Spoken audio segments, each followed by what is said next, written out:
Hello friends, আমি চলে এসেছি কার্তিকা নতুন ইউটিউব চ্যানেল টু সাইড কিচেনে। আজকে একটা নতুন রেসিপি নিয়ে আজকে রেসিপি হচ্ছে কুদরি ভাজা বানিয়ে দেখাবো।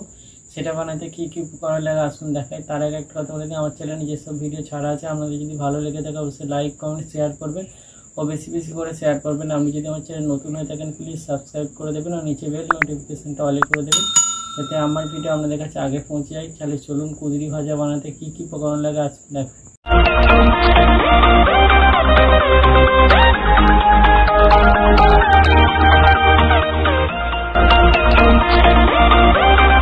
কুদরি ভাজা বানাতে কী কী উপকরণ লাগে চলুন দেখিয়ে দিই। তার আগে একটা কথা বলে দিই, ভিডিওটা প্রথম থেকে শেষ অবধি দেখার অনুরোধ রইল।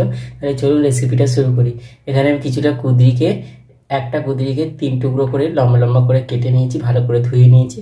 এখানে পরিমাণ মতো নুন নিয়েছি, চিনি নিয়েছি, হলুদ নিয়েছি আর এখানে সর্ষের তেল নিয়েছি। তাহলে চলুন রেসিপিটা শুরু করি। গ্যাসটা ছেলে কড়াটা বসিয়ে দিয়েছি, কড়াটা গরম হয়ে গেছে। কড়াই আমি সর্ষের তেল দিয়ে দেবো।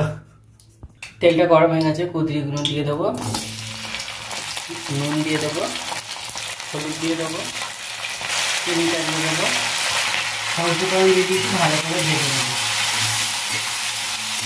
লাল লাল করে একটু ভাজবো।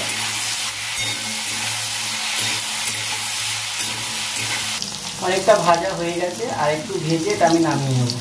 ভাজা হয়ে গেছে, এটা নামিয়ে নেবো। দেখুন আমার কুদরি ভাজা রেসিপিটা রেডি হয়ে গেছে। এই রেসিপিটা যদি আপনাদের ভালো লেগে থাকে অবশ্যই লাইক কমেন্ট শেয়ার করবেন ও বেশি বেশি করে শেয়ার করবেন আর প্লিজ সাবস্ক্রাইব করে দেবেন, আমাদের পাশে থাকবেন। চলুন তাহলে দেখা হচ্ছে নেক্সট ভিডিওতে। এরও নিত্য নতুন ভিডিও পাওয়ার জন্য আমাদের চ্যানেলটাকে অবশ্যই সাবস্ক্রাইব করবেন, আমাদের পাশে থাকবেন। চলুন তাহলে দেখা হচ্ছে নেক্সট ভিডিওতে।